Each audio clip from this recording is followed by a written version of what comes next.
Hello aspirants, welcome to another session of brainstorming.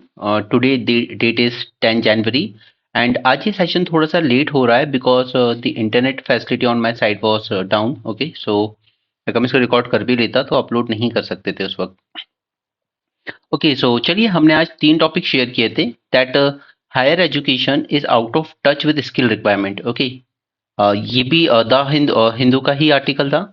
How AI is changing what sovereignty means. Okay, हमने बात की थी हिंदू के discussion में कि जो आर्टिफिशियल इंटेलिजेंस की वजह से है वहां से टेरिटोरियल सॉवरेनिटी से वर्ल्ड चेंज हो रहा है टू डिजिटल सॉवरेनिटी.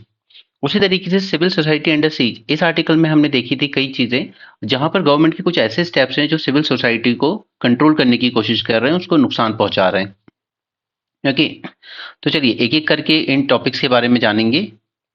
पहले हमने उसमें भी बात की है, द हिंदू एनालिसिस में भी इन चीज़ों की, इंडियन एक्सप्रेस में भी, और इसमें वही सब पॉइंट्स जब वापस आएंगे तो आप ज़्यादा बेटर कनेक्ट कर पाओगे कि क्यों आपको हर एक चीज़ फॉलो करना ज़रूरी है. यहाँ पे जितने भी सीरीज चल रही हैं वो जब आप साथ में फॉलो करते हो तो आपको और बेटर आइडिया होता है कि मैं जो भी चीज़ पढ़ रहा हूँ, सुन रहा हूँ, ओके, देख रहा हूँ, वो कैसे मैं अपने एग्जाम में यूज़ कर सकता हूँ.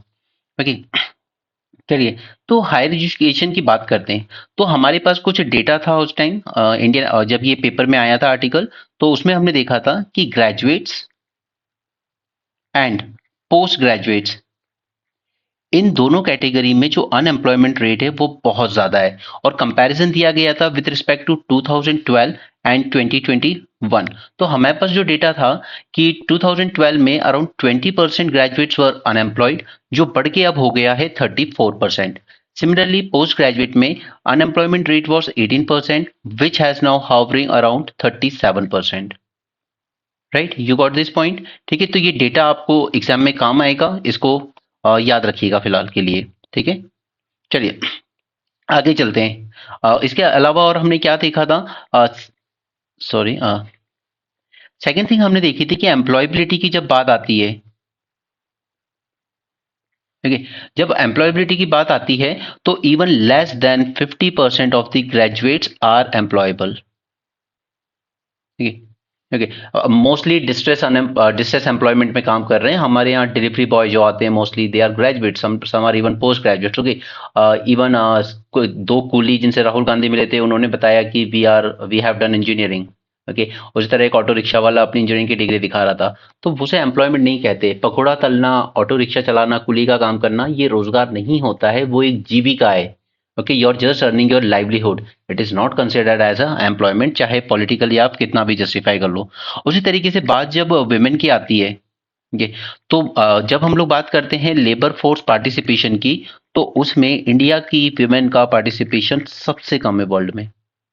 Okay, we are lowest in the world when it comes to women's participation in the workforce. Clear, तो ये कुछ चीजें हमने देखी थी. आगे चलते हैं.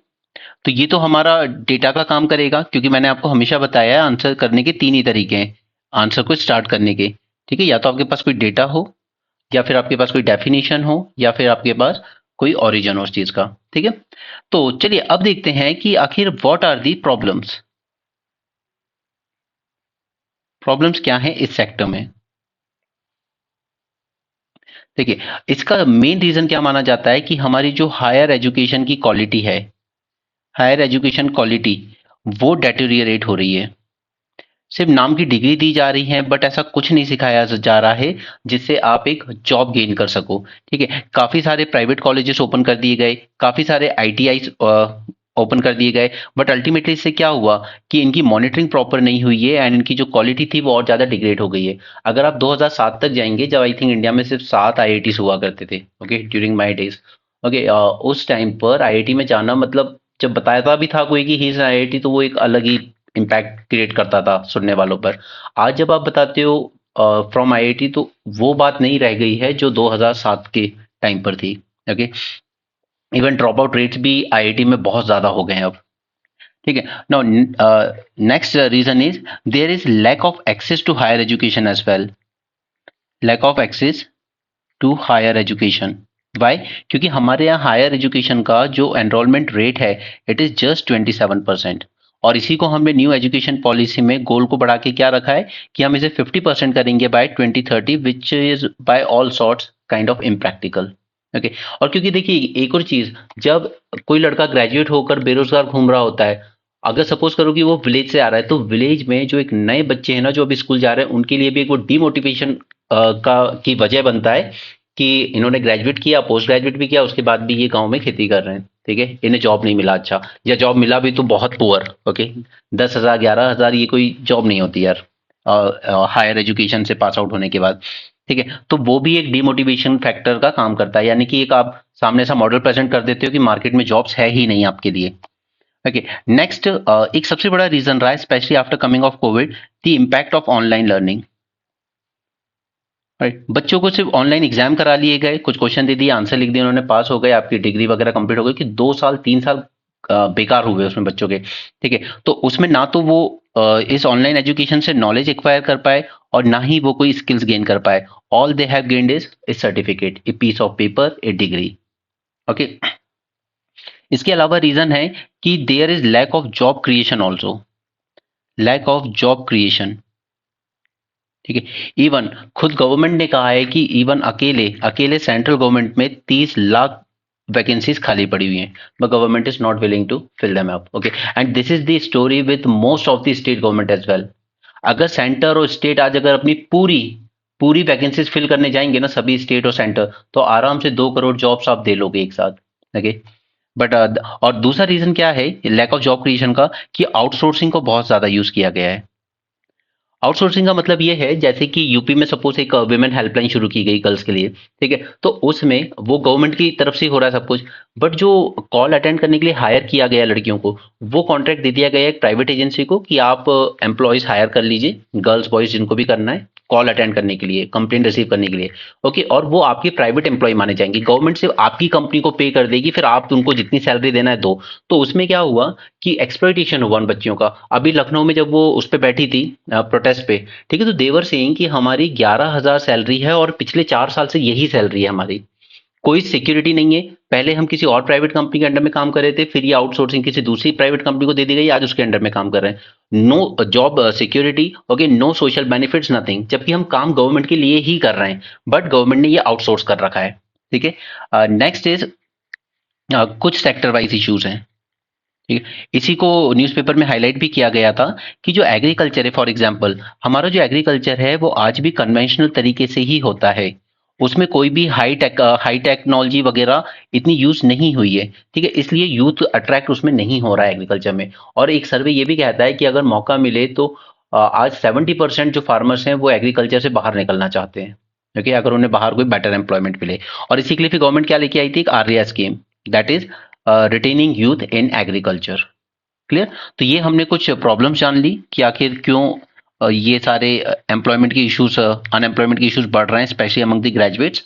ओके, नाउ अब देखते हैं कि ये जो हायर एजुकेशन इंस्टीट्यूट है, हायर एजुकेशन इंस्टीट्यूट, ठीक है, इनमें इनमें क्या प्रॉब्लम्स हैं, एग्जैक्टली इनमें क्या प्रॉब्लम्स हैं कि ये क्यों बच्चों को तैयार नहीं कर पा रहे हैं जॉब सेक्टर के लिए। तो फर्स्ट फर्स्ट रीजन इज कि there is low research and development. Okay. आपको पता है कि हमारे यहाँ एक्सपेंडिचर हार्डली 0.6% है जीडीपी का रिसर्च एंड डेवलपमेंट पे जो खर्च किया जाता है, जबकि साउथ कोरिया में इट इज 4%, इसराइल में इट इज 6%। राइट, तो हम लोग कोई नई रिसर्च कर नहीं पाते हैं कि जहां से कुछ नया इनोवेटिव निकल के आए, फिर उस टेक्नोलॉजी को कमर्शियल किया जाए और एक बड़े ब्रांड बन के तैयार हो। क्योंकि फेसबुक वगैरह ये सब क्या है, ये तब बने जब वो बनाने वाले कॉलेज स्टूडेंट ही हुआ करते थे, राइट। लेकिन हमारे यहाँ रिसर्च एंड डेवलपमेंट पे बहुत कम खर्च है। इसके बाद मैंने आपको बताया था कि रिसर्च एंड डेवलपमेंट में जो प्राइवेट का पार्टिसिपेशन है इंडिया में, खासकर private sector participation in research and development is very poor. Okay, 70% जो रिसर्च एंड डेवलपमेंट पे पैसा खर्च किया जाता है, 70% गवर्नमेंट के थ्रू किया जाता है, ठीक है, मोस्टली CISR, ओके, या ICAR, Indian council for agriculture research, इनको ही मोस्टली फंडिंग दे दी जाती है और वही ये सब करते हैं, ठीक है, चाहे वो नैनो यूरिया बनाने जैसी बातें हो या कोई भी नई टेक्नोलॉजी डेवलप करने की बात हो, तो ये research and development public sector से ज्यादा होता है इंडिया में एंड प्राइवेट सेक्टर से कम होता है, जबकि डेवलप कंट्रीज में ये जस्ट अपोजिट है। इसके बाद फॉरेन ओनरशिप ऑफ रिसर्च, अब ये जो थोड़ा सा बहुत 30% जो प्राइवेट सेक्टर में हो भी रहा है ना, तो उसमें दिक्कत ये है कि ये फॉरेन ओनरशिप है, ठीक है। Around around 800 MNCs around 800 MNCs ने अपना हब सेटअप किया हुआ है इंडिया में for global research and development, but ultimately उस रिसर्च का जो बेनिफिट निकल के आता है वो कहाँ जाता है, इस कंपनी के पास, यानी कि अब्रॉड चला जाता है वो बेनिफिट, ठीक है। यहाँ हमारे डेवलपमेंट में वो चीज़ काम नहीं आती है। Similar issue was equity issue, ठीक है। सोशल एक्विटी का एक इशू आता है कि schedule caste, schedule tribes, Muslims, they all are under represented in higher education, okay. उसी तरह नेशनल एजुकेशन पॉलिसी की बात की थी उसमें, तो नेशनल एजुकेशन पॉलिसी ने उल्टा कंफ्यूजन को बढ़ाया है आकर। आपने कुछ को ऑटोनॉमी देने की बात की, ठीक है। ऑटोनॉमी देने के चक्कर में आप ये भी ले आए सीयूईटी, ठीक है, सीयूईटी ले आए, उसके बाद आप नेशनल टेस्टिंग एजेंसी ले आए कि यहाँ का एक स्कोर आएगा उस बेसिस पर भी दे सकते हैं। मतलब कुल मिलाकर कंफ्यूजन क्रिएट किया गया है सिर्फ, ठीक है। नेशनल एजुकेशन पॉलिसी ने कोई प्रॉब्लम सॉल्व नहीं की है, बल्कि उल्टा और ज्यादा कंफ्यूजन क्रिएट करें। नाउ तो अब हम इसके लिए और क्या कर सकते हैं, अब बेसिक पॉइंट्स की बात नहीं कर रहा हूँ, ठीक है। फर्दर हम लोग क्या स्टेप्स ले सकते हैं सिर्फ उसको देख रहे हैं, कुछ ऐसे पॉइंट्स जो पहले ना देखे हों, ठीक है। बाकी वो बेसिक आपको पता है सब क्या क्या करना होता है वो आपका। हमें जरूरत है कि हमारी जो थोड़ी बहुत रिसर्च होती है, ठीक है, इस रिसर्च को कमर्शियल प्रोडक्ट में कन्वर्ट करने की जरूरत है, ठीक है, ताकि उससे कुछ बेनिफिट आए, ठीक है। हमें अपनी यूनिवर्सिटीज में रिसर्च की फंडिंग जो है उसमें बढ़ानी बढ़ाने की जरूरत है, यूनिवर्सिटी में रिसर्च एंड डेवलपमेंट फंड की। अब देखिए इसमें दो चीजें और निकल के आएंगी। फर्स्ट, एक तो जो इन कॉलेजेस यूनिवर्सिटी से एलमनी निकलते हैं, ठीक है, वो कभी यहाँ पर डोनेशन नहीं देते, जबकि फॉरेन में अलग है। लोग जो रिच बन जाते हैं ना, वो जिस यूनिवर्सिटी से निकले होते हैं वहां पर बहुत फंडिंग देते हैं ताकि उनके इंस्टीट्यूट का नाम और ज्यादा बढ़े, और इंस्टीट्यूट का नाम फेमस होता है तो फिर अल्टीमेटली उनका नाम भी और बढ़ता है कि ये वहां से पास आउट है, ठीक है। उसी तरीके से फिलेंथ्रोपिक एक्टिविटीज की जब बात आती है, ओके, तो इसमें इंडिया के जो बिजनेसमैन हैं या इंडिया के जो रिच लोग हैं वो लोग बहुत पीछे हैं, ठीक है। वो इंडिया में जो एक कल्चर है ना, अपनी आने वाली 7 जनरेशन के लिए जोड़ दें हम लोग, ठीक है, वो बीमारी उतनी नहीं है डेवलप कंट्रीज में जितनी कि इंडिया में मानी जाती है। धृतराष्ट्र सिंड्रोम यहाँ पे ज्यादा बड़ा इशू है, बेटा पुत्र मोह एंड ऑल दैट, ओके। इसके अलावा वोकेशनल ट्रेनिंग पे ध्यान देने की बहुत ज्यादा जरूरत है, क्योंकि ऑब्वियसली बात है कि अ, अधिकतर बच्चे जो होते हैं कि हम बुकिश नॉलेज एब्जॉर्ब नहीं कर सकते, ठीक है। तो बेटर है कि क्लास 8 या क्लास 10 के बाद you should be diverted towards these ITIs and vocational training institutes, so that आप एटलीस्ट कुछ स्किल्स एक्वायर कर लो जो आपको काम आए, ठीक है। आज इंजीनियरिंग करके या मेडिकल करके भी कई लोग उतना अर्न नहीं कर रहे हैं जितना कि एक वीडियो एडिटर अर्न कर रहा है, ठीक है। 2D वीडियोस बनाना, 3D वीडियोस बनाना, they are just skills, okay. At least आप उन पे फोकस कर लीजिए ताकि आप कुछ अर्न कर पाएं लाइफ में, रादर देन अंडर एम्प्लॉयड रहने से, ठीक है। तो सिर्फ डिग्री के पीछे नहीं भागना है, स्किल्स पे फोकस देना है, ठीक है। तो हमने यहाँ पे बात कर ली higher education out of touch with the job demand. अब इसके बाद आ जाते हैं हम लोग आर्टिफिशियल इंटेलिजेंस में। तो आर्टिफिशियल इंटेलिजेंस में क्या प्रॉब्लम है, अब देखिए इसकी डेफिनेशन वगैरह वो सब आप खुद से लिख सकते हैं, ठीक है। I am not going into into that. मतलब मशीन्स, रोबोट्स, जब वो एक ह्यूमन काइंड ऑफ टास्क, ठीक है, similar to human task perform करने लगती है, उसको हम कहते हैं artificial intelligence, okay. And remember this term artificial intelligence was coined in 1956, ठीक है, बहुत पहले कॉइन कर लिया गया था 1956 बाय जॉन मैकार्थी। अब आप सोच रहे हो ये नाम जरूरत नहीं है, हाँ आपको भले जरूरत ना हो, लेकिन इस बार एमपीपीएससी 2023 में ये क्वेश्चन पूछा गया था, हु कॉइन्ड दिस टर्म, ठीक है। तो आप में से अधिकतर ऑब्वियस ही बात है स्टेट पीएससी भी देते ही होंगे, ठीक है। तो इस तरह की चीजें वहां पे आपके काम आएंगी, ठीक है। जब मशीन्स ऐसी एबिलिटी डेवलप कर लें to perform cognitive task just like humans, cognitive task just like humans, like thinking, perceiving, learning या problem solving and decision making, तो उसे हम लोग कहते हैं आर्टिफिशियल इंटेलिजेंस, क्लियर। तो वो डेफिनेशन वगैरह काफी टाइम से आप पढ़ रहे हो तो आपको पता ही होगी, ठीक है। नेक्स्ट हमें जो जानना था यहाँ पर कि अपॉर्चुनिटीज क्या प्रोवाइड करती है आर्टिफिशियल इंटेलिजेंस हमें, अपॉर्चुनिटीज। तो देखिए पहला तो ये है कि ये हमारे लिए जो गवर्नेंस है उसको थोड़ा सा बेटर बना देती है, ओके। यहाँ पर अब मैं कुछ चीजें आपको बताऊंगा जो न्यूज़पेपर में पिछले 1-2 हफ्ते से कॉन्स्टेंटली आई है कई बार, ठीक है, बट उसको एक जगह पर असेंबल कर लेते हैं। फर्स्ट, आर्टिफिशियल इंटेलिजेंस हमें गुड गवर्नेंस में कैसे हेल्प कर सकता है, ठीक है। अब याद कीजिए कि मैंने आपको बताया था यूएन का एक एथिकल एआई फ्रेमवर्क, ठीक है, ये इनिशिएटिव शुरू किया है आर्टिफिशियल यूएन ने ये इनिशिएटिव एथिकल एआई फ्रेमवर्क, यानी कि आर्टिफिशियल इंटेलिजेंस को यूज करना है बट एथिकली, जिसका एम क्या होना चाहिए, एम शुड बी कि हमें गुड गवर्नेंस डिलीवर करनी है। ऑलराइट, नेक्स्ट इज कि मार्केट ग्रोथ को प्रमोट करता है। ऑब्वियसली यूएसए तो इसको बहुत ज्यादा एनकरेज भी करता है कि आर्टिफिशियल इंटेलिजेंस पे कोई रेगुलेशन नहीं होना चाहिए, तभी हम लोग कुछ इनोवेटिव कर पाएंगे, तभी प्राइवेट सेक्टर और ज्यादा ग्रोथ कर पाएगा। ओके, तो यूएस ने अपना जो अप्रोच लिया उसको कहते हैं free market approach, free market approach. Okay, free market approach follow करता है यूएसए स्पेशली, ठीक है, क्योंकि उसका मानना है कि ये जो सोशल मीडिया इंडस्ट्री है, ठीक है, ये और ज्यादा ग्रो होगी अगर हम आर्टिफिशियल इंटेलिजेंस को इनकलकेट करते हैं। उसी तरीके से अगर हम यूरोपियन यूनियन की बात करें तो ये प्रेफर करता है human right approach, human rights, या आप कह सकते हो कि ह्यूमन सेंट्रिक अप्रोच। ओके, इसका मानना है कि इसके जो भी बेनिफिट हो वो इक्विटेबल हो। ओके, इक्विटेबल होना चाहिए ये डिजिटल इकोनॉमी के benefit. It showcase that AI is potential to align with and promote human dignity and rights. Okay, human centric approach लेता है। उसी तरीके से कि एआई के बेनिफिट्स कंज्यूमर्स को भी मिलने चाहिए, कंज्यूमर बेनिफिट। ओके, जैसे जो भी एडवांसेस होते हैं डेटा एनालिटिक्स में, ठीक है, डेटा एनालिटिक्स या आईओटी, इस टाइप की चीजें, तो ये सब हमें किस चीज में हेल्प कर सकती है, ये सब हमें हेल्प कर सकती हैं अपने लोगों को कस्टमाइज सर्विस प्रोवाइड करने में, ठीक है, स्पेसिफिक कंज्यूमर नीड को एड्रेस करने में।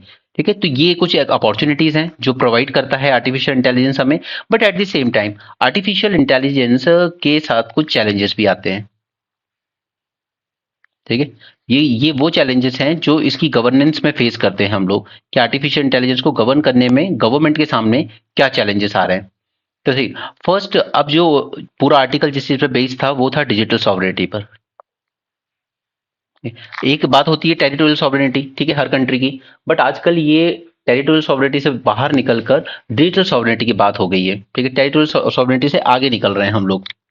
ये, तो इस डिजिटल सॉवरेनिटी की वजह से क्या हो रहा है कि इसका जो गवर्नेंस है वो बहुत कॉम्प्लिकेट हो जा रहा है। हर कंट्री अपने अपने तरीके से रेगुलेट करने की जरूरत कोशिश कर रही है। जबकि G20 में हमने क्या कहा था, मोदी जी ने कहा था G20 कंट्रीज को कि ये जो आर्टिफिशियल इंटेलिजेंस है ये एक कंट्री से रेगुलेट नहीं होगा, इसके लिए ग्लोबल लेवल पर हमें फ्रेमवर्क बनाने की जरूरत है। राइट, क्योंकि ये डेटा मैनेजमेंट, इससे जो डेटा जनरेट वगैरह होगा, ठीक है, इंफॉर्मेशन का flow across border, specially across border, ठीक है, क्योंकि डेवलप कंट्रीज क्या एम्फेसाइज करती हैं कि डेटा फ्लो एकदम फ्री होना चाहिए अक्रॉस बॉर्डर्स, ठीक है, बट इंडिया क्या एम्फेसाइज करता है, नहीं नहीं, डेटा तो हम अपनी कंट्री में ही रखेंगे, लोकलाइजेशन ऑफ डेटा। ठीक है, उसी तरीके से दूसरा चैलेंज निकल कर आता है miss information and piracy, privacy. ठीक है, तो देखिए यहाँ पर आर्टिफिशियल इंटेलिजेंस का पूरी बहुत हाई कैपेबिलिटी है कि ये आपकी जो इन्फॉर्मेशन है उसको मैनिपुलेट कर सकता है, ठीक है, आपकी प्राइवेसी को इरोड कर सकता है। राइट, और फिर साथ में जो मिस इन्फॉर्मेशन स्प्रेड करेगा उससे जो प्रॉब्लम्स आ सकती हैं, तो there is very urgent need for stringent regulation. ठीक है, अभी डीप फेक का इशू आपने देखा था, that girl, I don't remember name, Mandhana, ऐसे ही कुछ नाम है उसका। Okay, that film actress Mandhana. Okay, उसका वीडियो वगैरह कुछ हुआ था इस तरीके का, ओके, डीप फेक की मदद से। और मोदी जी का खुद का गरबा करते हुए एक वीडियो आ गया था, उन्होंने कहा था कि मैं करता था बचपन में, बट ये तो इतना परफेक्टली बनाया है इन्होंने कि कोई भी कंफ्यूज हो जाए। उसी तरीके से हर कंट्री अलग अलग अप्रोच ले रही है, डाइवर्स रेगुलेटरी अप्रोच। ये डाइवर्स रेगुलेटरी अप्रोच ये एक चैलेंज है, क्योंकि ग्लोबल लेवल पे जब तक हम एक अप्रोच नहीं लेंगे कॉमन, तब तक ऐसे नहीं होगा। जैसे यूएसए का अप्रोच जो है फ्री मार्केट वाला, दैट इज टेक्नो ऑप्टिमिस्टिक, ठीक, और इसको टेक्नो ऑप्टिमिस्टिक कहते हैं। उसी तरीके से ईयू का ह्यूमन सेंट्रिक मॉडल, ठीक है, उसी तरह चाइना का स्टेट ड्रिवन मॉडल।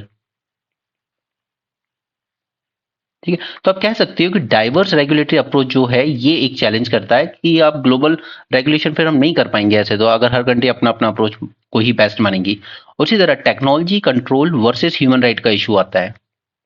ठीक है, वर्सेस ह्यूमन राइट। जैसे ईयू का जो अप्रोच है वो क्या है कि ह्यूमन राइट बेस्ड अप्रोच, ठीक है, but at the same time अगर आप ह्यूमन राइट्स को हद से ज्यादा एम्फेसाइज करोगे तो फिर आप टेक्नोलॉजी का जो एक्सेप्टेंस है उसको कम कर दोगे, ठीक है, क्योंकि ऑब्वियसली बात है टेक्नोलॉजी आएगी तो कुछ डिसरप्शन लेके आएगी, अपने साथ कुछ चैलेंजेस लेकर आएगी। तो या तो आप ह्यूमन राइट्स को ज्यादा ऊपर रख लो या फिर टेक्नोलॉजी को थोड़ा सा फ्री छोड़ो, ताकि वो आगे देख सके कि उसको किस तरीके से ग्रो करना है। राइट, अब देखते हैं हम लोग की क्या इनिशिएटिव्स लिए गए हैं। तो कुछ इनिशिएटिव्स जो न्यूज़पेपर में पिछले कुछ दिनों में हमने देखे हैं, अगर आप द हिंदू एनालिसिस और Indian express analysis regular follow कर रहे हो तो आप रिलेट कर पाओगे, ठीक है। एक इनिशिएटिव मैंने आपको बताया था यूनिसेफ लेड, ठीक है, यूनिसेफ लेड इनिशिएटिव था, ठीक है। इसने क्या किया था, इसने स्टैब्लिश की हैं कुछ ethical guidelines for AI, right, ethical guidelines for AI. और ये भी वही कह रहा था कि हमें ह्यूमन राइट्स पर फोकस करना चाहिए ज्यादा, ठीक है, हमें गुड गवर्नेंस के लिए आर्टिफिशियल इंटेलिजेंस को यूज करना है एथिकल वे में, ठीक है। तो this is one one thing you will remember. Okay, next है यूएस का free market approach. US free market approach that is, उसका क्या कहना है कि just promote free digital model, promoted promote free digital model, okay, क्योंकि इससे ultimately industry की ग्रोथ को हेल्प मिलेगी। नेक्स्ट इज ईयू का ह्यूमन राइट अप्रोच या राइट बेस्ड अप्रोच कह लीजिए इसको, यूज राइट बेस्ड अप्रोच, ठीक है। ये कहता है कि respect for human right should be A primary condition, respect for human right should be A pre condition, ठीक है, ताकि एक इंक्लूसिव डेवलपमेंट हो, human centric digital model develop किया जाए। उसी तरीके से चाइना ने लिया है state driven approach, state driven regulatory model, ठीक है, adopting the regulatory approach that combines political control, ठीक है, इंडिया भी ऑलमोस्ट यही मॉडल फॉलो कर रहा है, political control, okay, with along with technological advancement, all right। So that's all, हमें जो पॉइंट्स देखने थे इसमें हमने इनिशिएटिव देख लिए, इसकी गवर्नेंस में चैलेंजेस और अपॉर्चुनिटीज देख ली, ठीक है। नेक्स्ट हम लोग आते हैं सिविल सोसाइटी अंडर सीज। तो इसको भी मैंने आपके साथ डिस्कस किया था और आपसे कहा भी था कि कुछ कुछ के नाम भी याद रखने चाहिए आपको, कुछ ऑर्गेनाइजेशंस के जो एनजीओस वगैरह काम कर रहे हैं उनके, और क्या क्या स्टेप गवर्नमेंट ने ऐसे लिए हैं जो प्रॉब्लम क्रिएट कर रहे हैं इनकी फंक्शनिंग में, ठीक है। तो अगेन जब सिविल सोसाइटी पे इस तरह का क्वेश्चन आएगा तो you can start by definition, तो वो आप आराम से डिफाइन कर सकते हो कि गवर्नमेंट के एम्बिट से बाहर रहकर कुछ एनजीओस या इंडिजिनस ग्रुप या फिर faith based organisation, professional association, ये सब जो outside the government ambit work करते हैं to provide support and advocacy to certain section of people, चाहे वो वीकर सेक्शन हो सकते हैं, मार्जिनलाइज हो सकते हैं, ठीक है, इस तरह के सेक्शंस को जो सपोर्ट करते हैं वो हमारी एक तरह की सिविल सोसाइटी कहलाती है। और मैंने आपको कुछ वर्ड्स कहे थे जो आपको एग्जैक्टली याद रखने चाहिए ताकि आपका आंसर थोड़ा सा इंप्रेसिव दिखे, ओके। तो आई डोंट रिमेम्बर थिंक कि आपने उसको याद रखा होगा, बट मैं एक बार आपको फिर से वो एग्जैक्ट लिख के देता हूँ, दैट मैं एक्चुअली डिक्टेट कर देता हूँ, आप लिख लीजिए अगर लिखना है तो। A free civic space regulated under constitutionally guaranteed principle is the essence of democracy, and India is lucky to have a diverse and vibrant civil society, diverse and vibrant civil society, ठीक है। ये इस article का opening statement था, मैंने आपको कहा था कि आपके इंट्रोडक्शन में बहुत अच्छा लगेगा, ठीक है। एक बार फिर से रिपीट कर देता हूं, a free civic space regulated under constitutionally guaranteed principles is the essence of democracy, India is lucky to have a diverse and vibrant civil society, ठीक है। तो इससे रिलेटेड अटैक्स क्या क्या हो रहे हैं गवर्नमेंट की तरफ से, देखिए, पहला तो तीन तरह के ऑर्गेनाइजेशन है मोस्टली। एक वो जो कम्युनल टाइप की हेट्रेड को वर्क काउंटर कर रहे हैं, ठीक है, against this communal hatred, remember Gauri Lankesh, okay, and Dr. Dhabolkar from Maharashtra, right? They all were they were working against all these communal hatred and so on, ठीक है। तो ऐसे ही कुछ ऑर्गेनाइजेशंस का नाम लिख लीजिए, जैसे एक था हमारा एमनेस्टी इंडिया, ठीक है, इवन ऑक्सफैम भी था, वो भी इसी के उस पे काम कर रहा था। एंड उसी तरीके से एक और है citizen for justice and peace, ठीक है, जब तक आप इन ऑर्गेनाइजेशंस के नाम मेंशन नहीं करेंगे तब तक आपका आंसर उतना इम्पैक्टफुल लगेगा नहीं। ठीक है, तो ये फर्स्ट टाइप के ऑर्गेनाइजेशन हो गए। ठीक है, दूसरे वो ऑर्गेनाइजेशन जो कहीं ना कहीं थोड़ा सा आदिवासी मूवमेंट्स के सपोर्ट में है।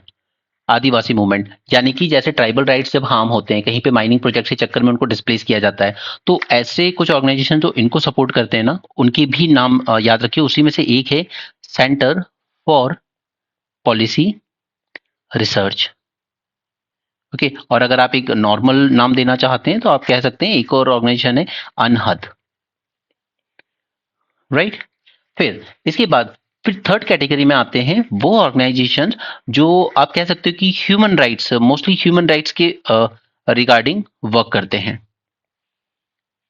ठीक है, ह्यूमन राइट्स कह लीजिए तो इंक्लूडिंग जैसे दलित राइट्स, ठीक है, इस तरह की, या चिल्ड्रन राइट्स। ठीक है, इसमें आप कोट कर सकते हैं जैसे कुछ नाम है नवसर्जन। ठीक है, उसके बाद वो बचपन बचाओ आंदोलन। ठीक है, I think led by Satyarthi Kailash Satyarthi. ठीक है, नोबेल प्राइज भी मिला हुआ है इनको। ओके, तो ये तीन तरह की मोस्टली सिविल सोसाइटी के ऑर्गेनाइजेशंस हैं जो वर्क कर रहे हैं अलग अलग फील्ड में। तो अब देखिए यहाँ पर इनको अटैक करने के लिए क्या इंस्ट्रूमेंट्स यूज किए जा रहे हैं गवर्नमेंट की तरफ से। ठीक है, इसको जान लेते हैं।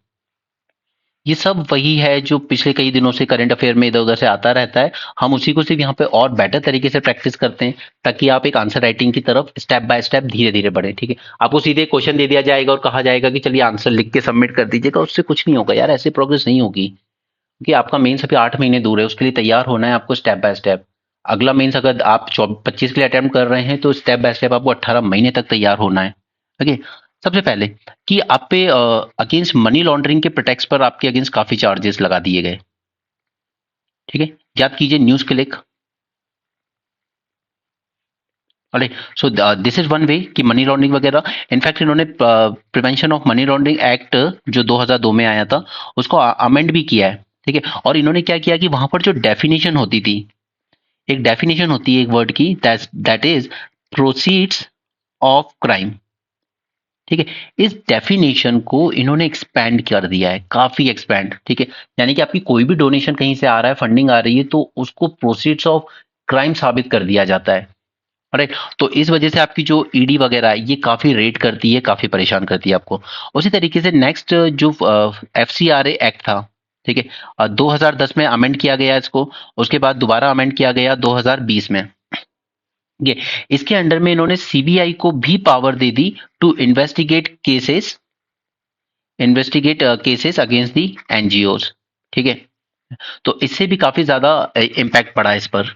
ठीक है, और इन्होंने काफी सारी फंडिंग को लेकर भी काफी सारे नॉर्म्स को थोड़ा सा टफ कर दिया। जैसे फॉर एग्जांपल आपके यहाँ जितनी फंड आ रही है उसका 20% से ज्यादा आप एडमिनिस्ट्रेटिव फंक्शनिंग में यूज नहीं कर सकते। ठीक है, पहले ये लिमिट 50% हुआ करती थी। ठीक है, अब 20% ही अगर मैं यूज कर सकता हूँ एडमिनिस्ट्रेटिव पे, यानी कि मुझे कहीं ना कहीं अपनी मैन पावर को कट डाउन करना पड़ेगा।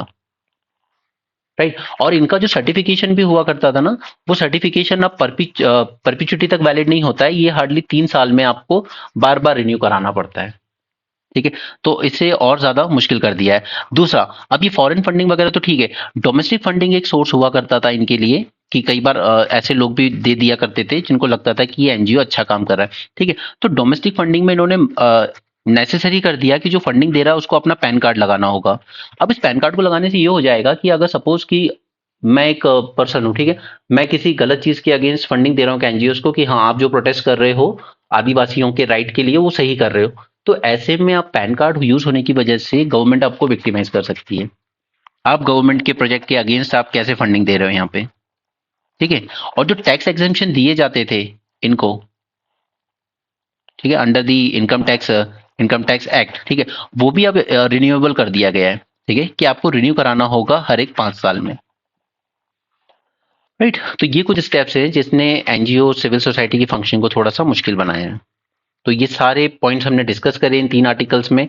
आई होप आपको ये सीरीज पसंद आ रही हो, बिकॉज क्योंकि मुझे उतना कोई ज्यादा ग्रेट रिस्पॉन्स अभी तक विथ नंबर ऑफ व्यूज तो नहीं दिख रहा है, but I can assure you कि आप अगले 8 महीने 24 मेंस तक या अगले 18 महीने 25 मेंस तक अगर ये चीज करोगे ना, आपका ब्रेन उतना बेस्ट ट्रेन हो जाएगा कि आपको मेंस बहुत ईजी लगेगा।